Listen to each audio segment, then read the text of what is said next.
निराकार परमात्मा शिव बाबा द्वारा ब्रह्मा तन में अवतरित हो ब्रह्मा मुख द्वारा उच्चारित महावाक्य मुरली दिनांक 21 मार्च 2025। मीठे बच्चे, तुम्हें अपने योग बल से सारी सृष्टि को पावन बनाना है। तुम योग बल से ही माया पर जीत पाकर जगत जीत बन सकते हो।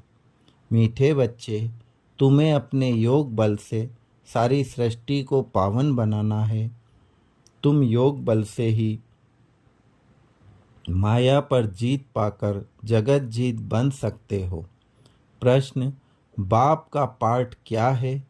उस पाठ को तुम बच्चों ने किस आधार पर जाना है? बाप का पाठ क्या है? उस पाठ को तुम बच्चों ने किस आधार पर जाना है? उत्तर, बाप का पाठ है सबके दुख हरकर सुख देना, रावण की जंजीरों से छुड़ाना। जब बाप आते हैं तो भक्ति की रात पूरी होती है। बाप तुम्हें स्वयं अपना और अपनी जायदाद का परिचय देते हैं। तुम एक बाप को जानने से ही सब कुछ जान जाते हो। गीत, तुम्ही हो माता पिता तुम्ही हो।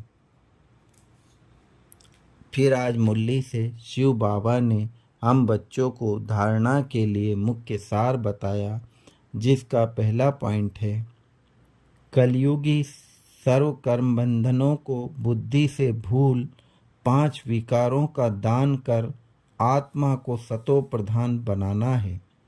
कलयुगी सर्व कर्म बंधनों को बुद्धि से भूल 5 विकारों का दान कर आत्मा को सतो प्रधान बनाना है।